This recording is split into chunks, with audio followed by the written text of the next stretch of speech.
Target salute guys, देवभूमि उत्तराखंड से आप सबको नमस्कार। आज हम करने जा रहे हैं class 8 social studies chapter 4 the colonial era in India का पार्ट 2। जैसा कि आपको मालूम है, हमने इस चैप्टर को 4 ब्रॉड टॉपिक्स में डिवाइड किया था जिससे आप इसको बहुत ही इजीली अंडरस्टैंड कर सको। पिछले पार्ट में हमने इसका फर्स्ट टॉपिक कवर कर लिया था जिसमें हमने समझा था कॉलोनियलिज्म क्या होता है, यूरोपियन पावर्स जो है वो कॉलोनीज क्यों बनाना चाहते थे और इंडिया में ब्रिटिशर्स से पहले कौन कौन से यूरोपियन पावर्स आ चुके थे। आज हम स्टार्ट करने वाले हैं सेकेंड टॉपिक से, ब्रिटिशर्स की एंट्री। जैसे कि हमने आपको प्रॉमिस किया था, एकदम स्टोरी फॉर्मेट में बहुत ही सिंपल तरीके से इस चैप्टर को कंप्लीट करेंगे जिससे आपके दिमाग में बैठ जाए, आपको इसको बिल्कुल भी रटना ना पड़े और एग्जाम में फुल मार्क्स आए। ठीक है, जैसा कि हमारा स्टाइल है, बिल्कुल सिंपल फॉर्मेट में फटाफट इस चैप्टर को कंप्लीट कर लेंगे। Let's start.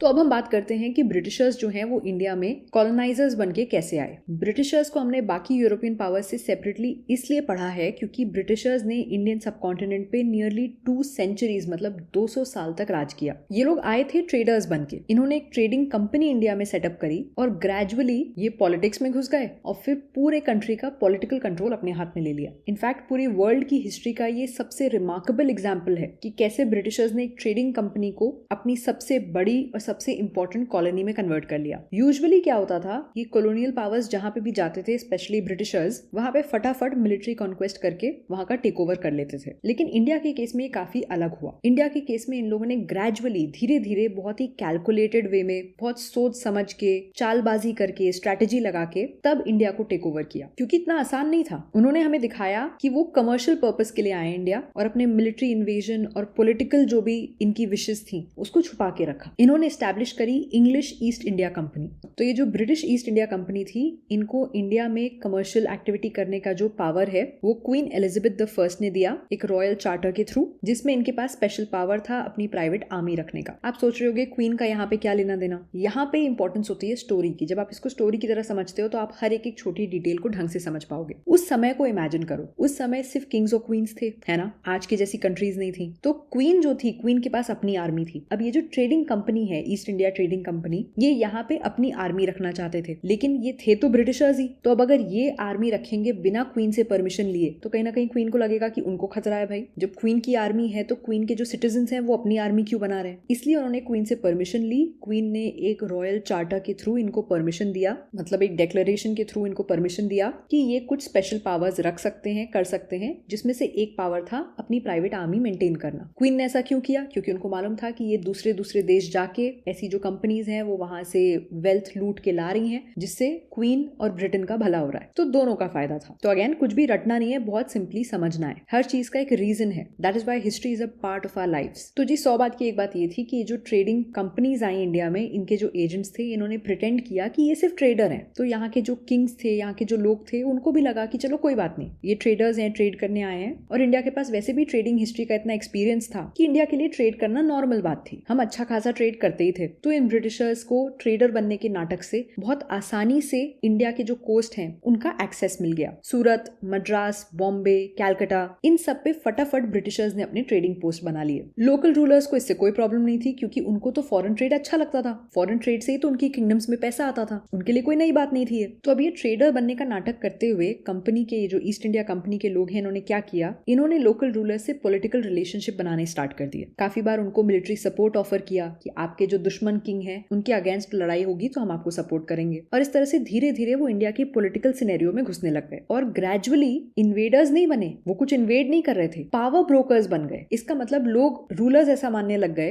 कि ये ब्रिटिशर्स जिसका साथ दे रहे हैं वो किंग पावरफुल हो रहा है क्योंकि उसको एक्स्ट्रा मिलिट्री सपोर्ट मिल रहा है। तो सारे ही रूलर्स चाह रहे थे, जितने भी छोटे रूलर्स थे वो सब चाह रहे थे कि उनको ब्रिटिशर्स का सपोर्ट मिल जाए। अभी ब्रिटिशर्स ने एक और चाल चली। जितने भी किंग्स थे जिनकी पुरानी दुश्मनी थी, या कोई ऐसा किंग जहाँ पे जिनके 4-5 बेटे हैं और उनकी सक्सेशन की लड़ाई हो रही है कि नेक्स्ट राजा कौन बनेगा, ये ब्रिटिशर्स उसका फायदा उठाने लग गए। डिवाइड एंड रूल पॉलिसी लगाने लग गए। तो रूलर्स के बीच में, कम्युनिटीज के बीच में, जहां पे भी इनको मौका मिल रहा था ये लड़ाई करवा रहे थे, टेंशन बढ़ा रहे थे। देखिए, अगर सारे लोग, सारे रूलर्स एक हो जाते और ब्रिटिशर्स के अगेंस्ट लड़ते तो ब्रिटिशर्स कभी हम पे राज नहीं कर पाते। और ये चीज ब्रिटिशर्स को मालूम थी, तो उन्होंने डिवाइड एंड रूल किया कि सब अलग अलग हो जाएंगे, सबका पावर कम हो जाएगा और ब्रिटिशर्स आसानी से इंडिया को टेक ओवर कर पाएंगे। इसका एक एग्जाम्पल है बैटल ऑफ प्लासी, जो हुआ था 1757 में। इस चैप्टर में जो भी बैटल्स दिए गए हैं ये बहुत ही इंपॉर्टेंट है क्योंकि कहीं ना कहीं ये टर्निंग पॉइंट्स हैं। कुछ बैटल्स जो हैं वो फॉरेन रूलर्स को हमेशा के लिए यहाँ से हटा दे रहे हैं और कुछ कहीं ना कहीं उनको एस्टैब्लिश कर दे रहे हैं। तो बैटल ऑफ प्लासे में क्या हुआ था, बंगाल के नवाब थे सिराजुद्दौला जो ईस्ट इंडिया कंपनी से लड़ाई करने जा रहे थे बैटल ऑफ प्लासे में 1757 में। ईस्ट इंडिया कंपनी के जो उस समय हेड थे वो थे रॉबर्ट क्लाइव। रॉबर्ट क्लाइव ने क्या चाल चली, उन्होंने आइडेंटिफाई कर लिया कि सिराजुद्दौला के कोर्ट में ही कौन ऐसे लोग हैं जो सिराजुद्दौला के दुश्मन हैं, जो उसको पसंद नहीं करते हैं। तो जो नवाब थे सिराजुद्दौला, उनके जो चीफ मिलिट्री कमांडर थे मीर जाफर, वो ही सबसे ज्यादा गुस्सा बैठे थे अपने किंग से। उन्होंने साथ दे दिया रॉबर्ट क्लाइव का। रॉबर्ट क्लाइव ने मीर जाफर को प्रॉमिस किया कि अगर हम नवाब सिराजुद्दौला को हरा देंगे तो हम उनकी जगह तुमको बंगाल का रूलर बना देंगे। इस लालच में मीर जाफर ने सिराजुद्दौला के साथ गद्दारी करी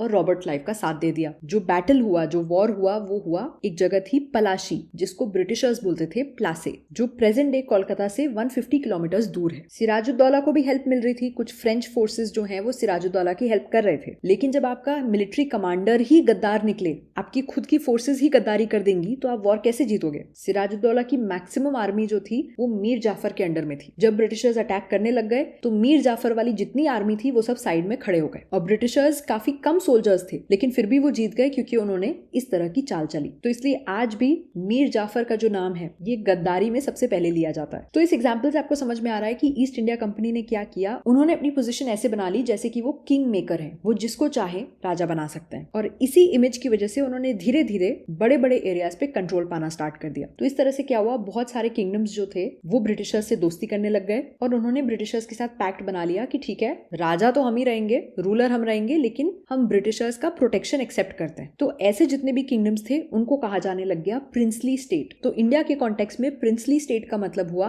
एक ऐसा किंगडम जहां पे रूलर अभी भी एक इंडियन प्रिंस है, लेकिन जिन्होंने ब्रिटिश प्रोटेक्शन एक्सेप्ट कर लिया है कि वो ब्रिटिशर्स की छत्र छाया में रहेंगे। ऐसे बहुत सारे प्रिंसली स्टेट्स थे इंडिया में। कुछ तो बड़े बड़े भी थे जैसे हैदराबाद, मैसूर, ट्रावनकोर, जम्मू कश्मीर, और कुछ छोटे भी थे। इनफैक्ट जब इंडिया को इंडिपेंडेंस मिला तब भी ऐसे 500 प्रिंसली स्टेट्स थे which covered about 40% of the Indian subcontinent. फिर धीरे धीरे इन प्रिंसली स्टेट्स को इंडिया का पार्ट बनाया गया था और ये बड़ा काम किया था सरदार वल्लभ भाई पटेल ने। ये लास्ट पार्ट हमारी तरफ से target good to know information है जो आपके चैप्टर में नहीं दिया हुआ है, बट यू शुड नो कि ये जो 500 प्रिंसली स्टेट्स थे इनको इंडिया का पार्ट बनाना एक बहुत बड़ा और बहुत मुश्किल काम था और ये बेहतरीन काम किया द ग्रेट सरदार वल्लभ भाई पटेल ने। Coming back to the chapter, ये प्रिंसली स्टेट्स बहुत ही खुश थे कि भाई हमारा अच्छा चल रहा है, हम अपना इंटरनली रूल करते रहेंगे और ब्रिटिशर्स हमें प्रोटेक्ट करेंगे। इससे क्या हुआ, ब्रिटिशर्स का कॉन्फिडेंस बढ़ने लग गया, उनको लगा अब तो हम कुछ भी कर सकते हैं। तो 19th सेंचुरी में उन्होंने एक बहुत ही गंदा बकवास डॉक्ट्रिन ऑफ लैप्स निकाला। ये बहुत इंपॉर्टेंट है specially from exam point of view, इसमें ध्यान दीजिएगा। डॉक्ट्रिन ऑफ लैप्स क्या था, इसके अकॉर्डिंग कोई भी प्रिंसली स्टेट जिसके रूलर के पास कोई भी नेचुरल मेल एयर नहीं है, अपना खुद का बेटा अगर नहीं होगा, तो उस रूलर की डेथ के बाद वो स्टेट ब्रिटिशर्स का हो जाएगा, उनके अंडर में आ जाएगा। अब हिंदुइज्म में एक बहुत पुराना हिंदू ट्रेडिशन था अडॉप्शन का। बहुत सारे किंग्स जो थे वो बच्चे अडॉप्ट करते थे and it was very normal कि अगर कोई अडॉप्टेड बच्चा जो है वो आगे जाके किंग बन जाए। लेकिन ब्रिटिशर्स की ये पॉलिसी ने इस चीज को पूरी तरह से डिसरिगार्ड कर दिया, इग्नोर कर दिया, और उन्होंने कहा कि अगर आपके पास खुद का बेटा नहीं है, बेटी भी नहीं चलेगी, बेटा नहीं है जो आपका थ्रोन संभाल सके आपकी डेथ के बाद, तो रूलर की डेथ के बाद वो किंगडम बन जाएगा ब्रिटिशर्स का। इस डॉक्ट्रिन ऑफ लैप्स की वजह से बहुत सारे प्रिंसली स्टेट्स वो अपने आप ही ब्रिटिशर्स के अंडर में आ गए, जिसकी वजह से एक बार में ही ब्रिटिशर्स का टेरिटोरियल एक्सपेंस बहुत ज्यादा बढ़ गया। ऑब्वियस सी बात है कि इंडियन सोसाइटी में लोगों को ये चीज नहीं पसंद आई। सब अच्छा चल रहा था, उनको लग रहा था ब्रिटिशर्स हमारे दोस्त हैं, लेकिन धीरे धीरे ब्रिटिशर्स ने इतनी सारी टेरिटरीज अपने अंडर में ले ली। This is one of the reasons, जब जनता में रिजेंटमेंट आने लग जाता है, उनको दिखने लग जाता है कि उनके साथ गलत हो रहा है, तो वो ऑब्वियसली क्या करेंगे, रेबेलियन करेंगे। और इंडिया में भी बहुत सारे रेबेलियन हुए अगेंस्ट द ब्रिटिशर्स, जिसमें से सबसे पहला जो बड़ा रेबेलियन था वो था 1857 में, जिसके बारे में अभी हम पढ़ेंगे चैप्टर में। तो ब्रिटिशर्स की एक चाल तो हो गई डिवाइड एंड रूल, दूसरी हो गई डॉक्ट्रिन ऑफ लैप्स, और तीसरी स्ट्रैटेजी जो ब्रिटिशर्स ने लगाई वो थी सब्सिडरी अलायंस। सब्सिडरी अलायंस का मतलब हुआ कि ब्रिटिशर्स क्या करते थे, अपना एक ब्रिटिश रेसिडेंट इंडियन रूलर्स के कोर्ट में बिठा देते थे। मतलब ब्रिटिशर्स का आदमी होता था, लेकिन वो इंडियन रूलर्स के कोर्ट में उसको एक जगह दिलवा देते थे, ये कह के कि ये बंदा जो है ये आपको इंटरनल और एक्सटर्नल थ्रेट से प्रोटेक्ट करेगा, कुछ भी दिक्कत होगी तो ये हमारे साथ कोऑर्डिनेट करेगा और हम आपको प्रोटेक्ट कर लेंगे। इसके बदले में वो राजा से डिमांड करते थे कि राजा को ब्रिटिश ट्रूप्स मेंटेन करने के पैसे देने होंगे। ब्रिटिश ट्रूप्स के सारे मेंटेनेंस का खर्चा वो वाला राजा देगा, और उस राजा के जितने भी फॉरेन रिलेशंस होंगे वो सिर्फ और सिर्फ ब्रिटिशर्स के थ्रू ही होंगे। इंडिपेंडेंटली वो कोई भी फॉरेन रिलेशंस मेंटेन नहीं कर सकता। ये कंडीशंस थी ब्रिटिशर्स की। तो राजा को तो ऐसा लगता था कि उसकी इंडिपेंडेंस मेंटेन है, वो अभी भी राजा है और वो अपने हिसाब से रूल कर रहा है। लेकिन इन प्रिंसली स्टेट्स की असलियत ये थी, रियलिटी ये थी कि कहीं ना कहीं उन्होंने रियल पावर ब्रिटिशर्स के हाथ में दे दिया था और अपनी गुलामी का खर्चा भी ये खुद ही उठा रहे थे। मतलब ब्रिटिशर्स को अपने आप को सौंप के ब्रिटिशर्स का खर्चा भी ये खुद ही उठा रहे थे। आप सोचिए क्या स्ट्रैटेजी लगाई ब्रिटिश लोगों ने। तो जब ये अलायंस स्टार्ट किया गया तो जो सबसे पहले रूलर जो इसमें एंटर कर गए वो थे रूलर ऑफ हैदराबाद। इन्होंने तुरंत ये अलायंस एक्सेप्ट कर लिया 1798 में। इसके बाद बहुत सारे और भी थे जिन्होंने कहा हाँ ये बहुत अच्छी डील लग रही है, हम ये कर लेते हैं। तो इस तरह की जो भी अलायंसेस थी, ये स्ट्रैटेजीज थी, इसकी वजह से ब्रिटिशर्स को बहुत वास्ट एरियाज का कंट्रोल मिल गया, वो भी बिना पैसे खर्च किए, बिना किसी एडमिनिस्ट्रेशन कॉस्ट के, बिना डायरेक्ट रूल किए हुए, बिना लड़ाई किए हुए। और इसी चीज को कहते हैं creating an empire on the cheap. मतलब सस्ते में इन्होंने एम्पायर खड़ा कर दिया। एक बार कोई भी प्रिंसली स्टेट इस सिस्टम में एंटर कर गया तो उसका एग्जिट करना ऑलमोस्ट इम्पॉसिबल था। अगर कोई भी राजा को बाद में रियलाइज होता था कि अरे ये तो गड़बड़ हो गई, ये तो बेकार डील है, हमने बेकार में ये कर ली, तो अगर वो फ्री होने की कोशिश भी करता था तो ब्रिटिशर्स बहुत ज्यादा स्ट्रॉन्ग मिलिट्री रिस्पॉन्स देते थे और उस राजा को हटा देते थे। तो आप देख रहे हो उन्होंने क्या चालबाजी लगाई, इस तरह की टैक्टिक्स लगा के उन्होंने हमारी कंट्री पे कब्जा किया। और गलती इंटरनल रूलर्स की भी है जिनमें आपस में यूनिटी नहीं थी, जो फॉरेन का हल्का सपोर्ट लेने के लिए भी बिछे जा रहे थे। अब ठीक है, हमें ये तो समझ में आ गया कि ब्रिटिशर्स ने इस तरह से बहुत सारी टेरिटरीज पे कब्जा करना स्टार्ट कर दिया। लेकिन अब हम आते हैं कि इसका रिजल्ट क्या हुआ। आपकी इजी अंडरस्टैंडिंग के लिए, जिससे आपको ये याद रखने में आसानी हो, हम इसको बहुत ही सिंपली पार्ट्स में ब्रेक कर देते हैं। ब्रिटिशर्स का जो इंडिया में रूल था उसके 3 मेजर इंपैक्ट थे। पहला, बहुत ही गंदे वाले फैमिन्स। फैमिन्स क्या होते हैं अभी मैं आपको एक्सप्लेन करूंगी। सेकंड इंपैक्ट था इंडिया की वेल्थ को ड्रेन करना, इंडिया की वेल्थ को एक्सप्लॉइट करना, उसको लूटना। और इसका तीसरा बहुत बड़ा इंपैक्ट पड़ा हमारी इंडियन लाइफ पे, जिसके अंडर में सब कुछ आ गया। अगर इस चीज को आपको समझना है तो हम इसको इजिली सब पार्ट्स में ब्रेक कर सकते हैं कि हमारी जो इंडिजिनस इंडस्ट्रीज थी, हमारी जो इकोनॉमिक लाइफ थी, उसको इन्होंने डिस्ट्रॉय किया। हमारे जो ट्रेडिशनल गवर्नेंस स्ट्रक्चर्स थे, जिस तरह से इनके आने से पहले हम एडमिनिस्ट्रेशन किया करते थे, वो इन्होंने डिस्ट्रॉय किया। हमारे इंडियन एजुकेशन सिस्टम को पूरी तरह से बदल के रख दिया। हमारे इकोनॉमिक स्ट्रक्चर को इस तरह का बना दिया कि इनका फायदा हो। तो आप देख सकते हो कि इन्होंने हमारी लाइफ के ऑलमोस्ट हर एस्पेक्ट को बहुत ही बुरी तरह से इंपैक्ट किया था। तो इसी चीज को अब हम डिटेल में पढ़ते हैं। दिस विल बेसिकली समराइज कि ब्रिटिशर्स का इंडिया पे क्या इंपैक्ट हुआ, और ये पढ़ने के बाद एग्जाम में इसके ऊपर कोई भी क्वेश्चन आएगा तो आप बहुत आसानी से आंसर कर सकते हो, क्योंकि आपको ये चार्ट याद रहेगा। ठीक है ना? It is always easy with keep it simple. तो सबसे पहला इंपैक्ट जो हमने कहा वो था डिवास्टेटिंग फैमिन्स। इसी चैप्टर में हमने डिस्कस किया था कि बैटल ऑफ प्लासे में ब्रिटिशर्स जो है वो जीत गए थे। तो विक्ट्री के कुछ साल बाद ही क्या हुआ, ईस्ट इंडिया कंपनी को पूरी तरह से राइट्स मिल गए बंगाल का सारा रेवेन्यू कलेक्ट करने का। और सिर्फ बंगाल का ही नहीं, बिहार और उड़ीसा का भी। ये तीनों जो थे ये इंडिया के one of the richest states थे। यहाँ से बहुत रेवेन्यू होता था और ये सारा किसके पास जा रहा था? ब्रिटिशर्स के पास। रॉबर्ट क्लाइव ने इनफैक्ट बंगाल को डिस्क्राइब किया था एज पैराडाइज ऑन अर्थ, धरती पे स्वर्ग। बंगाल इतना सुंदर और इतना रिच हुआ करता था उस समय। लेकिन जैसा कि हमने डिस्कस किया, ब्रिटिशर्स को सिर्फ अपनी पॉकेट भरने से मतलब था। तो पैराडाइज है तो उसको लूट लो। जब ईस्ट इंडिया कंपनी के पास पूरी तरह से कंट्रोल आ गया बंगाल, बिहार और उड़ीसा का, तो उन्होंने मैक्सिमम रेवेन्यू निकालने की कोशिश करी और गवर्नेंस में, एडमिनिस्ट्रेशन में बिल्कुल भी इन्वेस्ट नहीं किया। उनको लोगों की प्रोग्रेस नहीं चाहिए थी, उनको सिर्फ अपनी पॉकेट भरनी थी। तो इसका इफेक्ट क्या हुआ? वहां की जो पॉपुलेशन है वो बेचारे इसमें फंस गए। 1770 से लेकर 1772 ये 2 साल जो है लगातार बंगाल में क्रॉप फेलियर हुआ। लेकिन ब्रिटिशर्स को इससे मतलब ही नहीं था। उन्होंने बहुत ही ज्यादा रेवेन्यू कलेक्शन टारगेट रखा हुआ था। हर फार्मर को कैश टैक्स पे करना था अपने लैंड के प्रोड्यूस पे। लेकिन मजे की बात यह है कि टैक्स किस चीज पे था? लैंड जो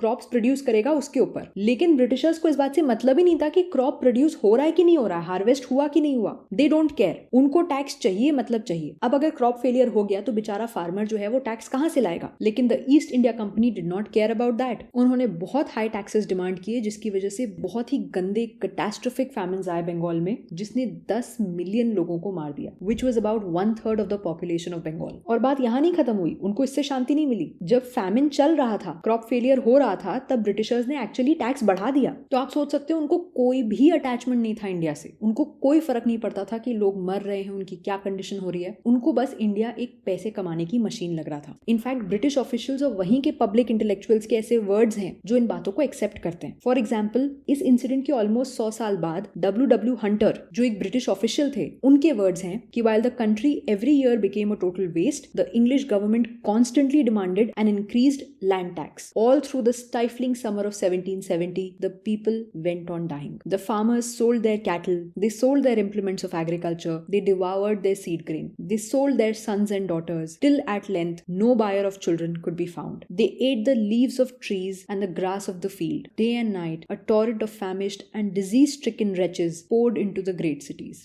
ऐसा कड़वा सच जो उनके खुद के लोग भी नजरअंदाज नहीं कर पा रहे थे। और ये जो फैमिन्स थे ये इकलौते बंगाल में नहीं हुए, ब्रिटिश राज के टाइम पे इंडिया में बहुत सारे फैमिन्स रिपीटेडली होते रहे। फॉर एग्जाम्पल 1876 से 1878 के बीच में द ग्रेट फैमिन नाम से एक फैमिन हुआ था। फैमिन का मतलब होता है अकाल पड़ जाना, जब आपके पास हार्वेस्ट नहीं होता है, क्रॉप्स नहीं होते हैं, खाने के लिए कुछ नहीं होता है, पैसे नहीं होते हैं और लोगों की बहुत ही बुरी दशा हो जाती है। तो जो ग्रेट फैमिन था 1876 टू 78 का, उसमें अबाउट 8 मिलियन इंडियंस जो हैं उन्होंने अपनी लाइफ खो दी, mostly in the Deccan plateau region. 8 million मतलब 80 लाख इंडियंस। अब इन्हीं सबके बीच में क्या हो रहा था, ब्रिटिशर्स को तो जो करना है वो कर ही रहे थे, हमारे कुछ इंडियंस भी पीछे नहीं हटते हैं। कितने सारे दुश्मन हमारे देश के अंदर ही होते हैं, तो उस समय भी ऐसा ही था। कुछ इंडियन ट्रेडर्स जो थे उनको लग रहा था कि भाई इतना क्राइसिस हो रहा है, लोगों को खाने की इतनी कमी हो रही है, तो अगर उनके पास कुछ क्रॉप्स या स्टॉक होता भी था तो वो मार्केट में उसको बेचते नहीं थे, वो उसको रखे रहते थे कि जब प्राइस और बढ़ेगा, लोगों को और जरूरत बढ़ेगी, तब हम इसको बेचेंगे, जिससे एक आर्टिफिशियल स्कैसिटी का भी माहौल ऐड हो रहा था। और इसके सोने पे सुहागा ब्रिटिश एडमिनिस्ट्रेशन जो था, वो चाहे हमारे यहाँ फैमिन हो चाहे कुछ हो, वो यहाँ से ग्रेन भेजते थे ब्रिटेन।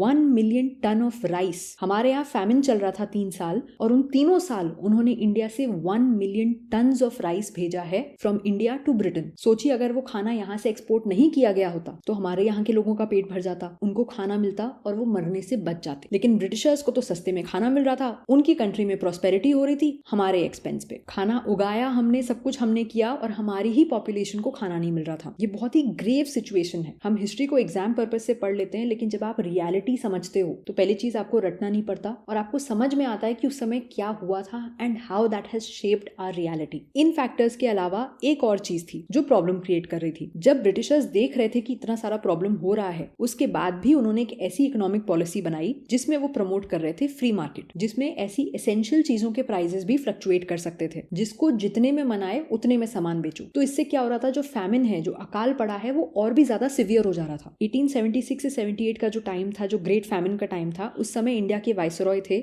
लॉर्ड लिटन। उन्होंने उस समय ऑर्डर इशू किया था कि देयर इज नो नीड, कि there is to be no interference of any kind on the part of the government with the object of reducing the price of food. उन्होंने कहा government इस पे कोई काम नहीं करेगी फूड का प्राइस रिड्यूस करने की, जिसको जो करना है करो। और इसी टाइम के अराउंड 1876 में लॉर्ड लिटन एक हाथ और आगे जाने के लिए उन्होंने एक एक्स्ट्रावेगेंट, बहुत ही बड़ा शानदार दरबार ऑर्गेनाइज किया दिल्ली में, जहां पे 68,000 ब्रिटिश ऑफिशियल्स और कुछ इंडिया के महाराजा जो उनके चमचे थे, उनको इन्वाइट किया गया एक हफ्ते लॉन्ग फीस्ट के लिए। मतलब जनता को खाना नहीं मिल रहा था, लोग मर रहे थे भूख से, अपनी जमीन, एग्रीकल्चरल इक्विपमेंट, बच्चे सब बेच रहे थे पैसे के लिए, फूड के लिए, और ये हफ्ते भर का फीस्ट ऑर्गेनाइज कर रहे थे ब्रिटिश ऑफिशियल्स के लिए। तो अगर हम कैलकुलेट करने की कोशिश करें कि ब्रिटिश रूल के टाइम पे इंडिया में कितने ज्यादा सिवियर फैमिन्स हुए, छोटे मोटों की तो हम बात ही नहीं कर रहे हैं, जो बड़े फैमिन्स थे, तो कुछ हिस्टोरियंस कहते हैं अराउंड 12 और कुछ कहते हैं अराउंड 20। तो वो नंबर रेंज करता है फ्रॉम अराउंड 12 to 20। और बहुत सारी जो फैमिन कमीशंस हैं, अगर हम उनकी बात माने, उनकी स्टडी माने,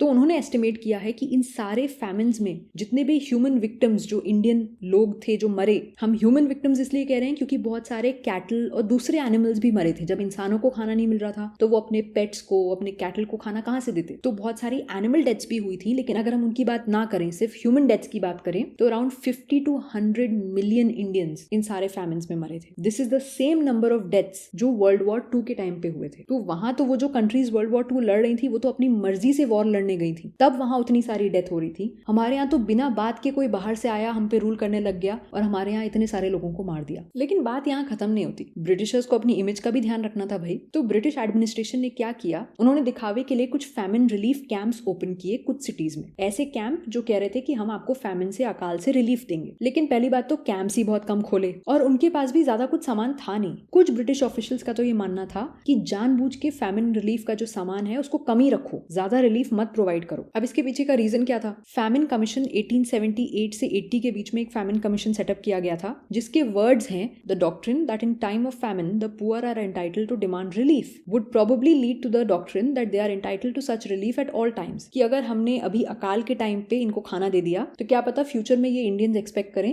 कि इनका हक बनता है कि हम हर समय इनको कुछ ना कुछ प्रोवाइड करें। ये उनकी थिंकिंग थी कि ज्यादा हेल्प मत कर दो, वरना इनको लगेगा कि इनका हक बनता है कि हम इनकी हेल्प करें। अरे भैया, बुरी कंडीशन में तुम्हारी ही वजह से आए हैं, तो हेल्प करके या खाना देके, वो भी हमारा ही उगाया हुआ खाना देके, आप कोई हेल्प या कोई बहुत बड़ा काम नहीं कर रहे थे। लेकिन उनको कौन समझाए? तो यहाँ पे ये बात समझने वाली है कि इंडिया में फैमिन या अकाल पहली बार नहीं पड़ रहा था। ब्रिटिशर्स से पहले भी हिस्ट्री में कभी ड्राउट्स की वजह से, मतलब सूखा पड़ने की वजह से, या कभी फ्लड्स की वजह से, कुछ मिलिट्री कैंपेन्स की वजह से, या किसी भी और रीजन की वजह से फैमिन्स होते थे। लेकिन इतने बड़े स्केल पे इतने ज्यादा फैमिन्स जहाँ पे इतने लोग मर रहे हैं, ऐसा नहीं होता था। कॉलोनियल एरा में ऐसा हुआ कि इंडिया, स्पेशली जो रूरल इंडिया था, वो इतनी ज्यादा पॉवर्टी में चला गया कि वो कभी रिकवर नहीं कर पाया। और हमारी कंट्री ऐसी नहीं थी, हमारी कंट्री सोन चिड़ैया थी, सोने की चिड़िया। आप सोचो क्या वेल्थ उन्होंने प्लंडर करी होगी कि we had to sink in such poverty. इसी से आते हैं हम अपने नेक्स्ट इफेक्ट पे, जो दूसरा इंपैक्ट था ब्रिटिशर्स का इंडिया पे, that was the drain of India's wealth. India का economic exploitation was the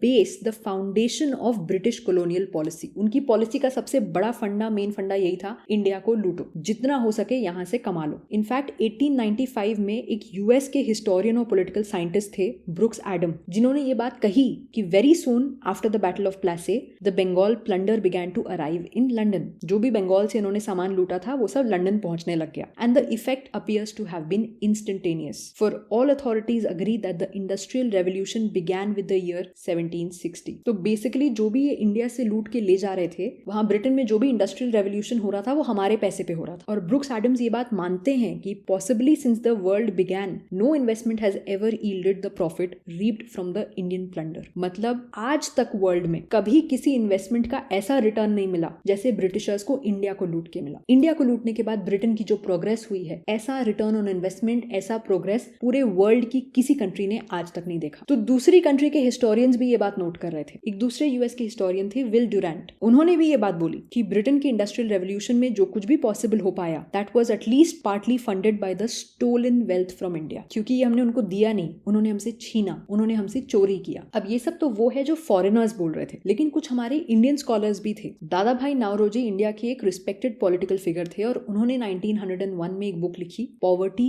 end un British rule in India. और इस बुक में उन्होंने समरी दिया कि ब्रिटिशर्स ने इंडिया से कितनी वेल्थ अभी तक लूटी है। और ये डेटा उन्होंने कहां से लिया? खुद ब्रिटिश रिपोर्ट से लिया। तो ये एकदम सही वैलिड डेटा था क्योंकि ये खुद ब्रिटिशर्स की खुद की रिपोर्ट से आ रहा था। दादा भाई नावरोजी की जो स्टोरी है वो बहुत ही इंटरेस्टिंग है। दादा भाई नावरोजी थे तो इंडियन ओरिजिन के, लेकिन he was an MP in the House of Commons in 1892, a member of parliament in the House of Commons. अब हाउस ऑफ कॉमन्स क्या है? It is the name for the elected lower house of the bicameral parliament of the United kingdom. UK में भी एक bicameral parliament है। हम bicameral parliament क्या होता है हम सिविक्स में डिस्कस कर चुके हैं, जिस पार्लियामेंट में दो हाउसेज होते हैं, lower house, upper house. India में हम कहते हैं लोकसभा, राज्यसभा। तो जो इलेक्टेड हाउस होता है, जहां पे लोग जिनको वोट करते हैं इलेक्शन के टाइम पे, वो लोग वहां के मेंबर बनते हैं, उसको हम कहते हैं लोअर हाउस। तो जैसे इंडिया में हम उसको कहते हैं लोकसभा, वैसे ही यूके में उसको कहा जाता है हाउस ऑफ कॉमन्स। तो Dadabhai Naoroji was a member of the House of Commons in UK in 1892 and he was the first Indian to be elected to the British House of Commons. उसी time के around एक दूसरे historian थे, रोमेश चंद्र दत्त। उन्होंने भी एक ऐसी एक्सरसाइज करी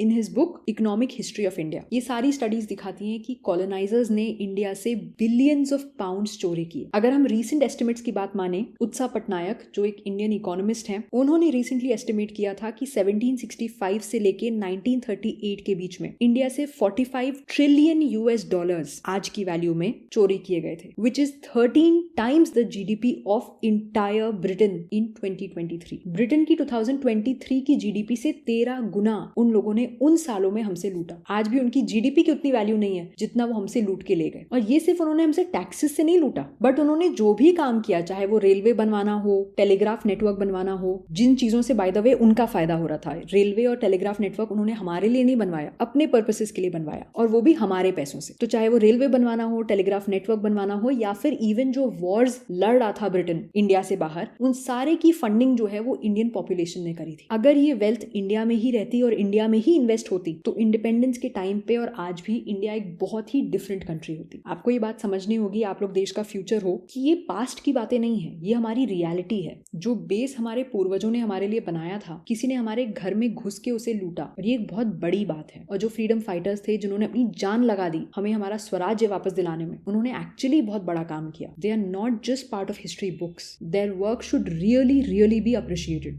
तो ये था part 2 of the chapter guys. यहाँ तक हमने ब्रिटिशर्स के रूल के जो 3 बड़े इंपैक्ट थे उसमें से 2 कवर कर लिए हैं, और चैप्टर के नेक्स्ट पार्ट में हम यहाँ से आगे कंटिन्यू करेंगे। स्टोरी बहुत ही इंटरेस्टिंग चल रही है। पूरा चैप्टर एक्सप्लेनेशन देखने के बाद आपको ये चैप्टर रटने की बिल्कुल जरूरत नहीं पड़ेगी, बहुत ही अच्छे से स्टोरी की तरह आपको ये सब कुछ समझ में आ जाएगा। So stay tuned for that. Don't forget to subscribe, like and share it with your friends अगर आप चाहते हो कि हम इसी तरह बहुत ही सिंपल वे में आपके लिए चैप्टर्स बनाते रहें। I will see you guys next time with the next part of this chapter. तब तक के लिए take care and keep it simple.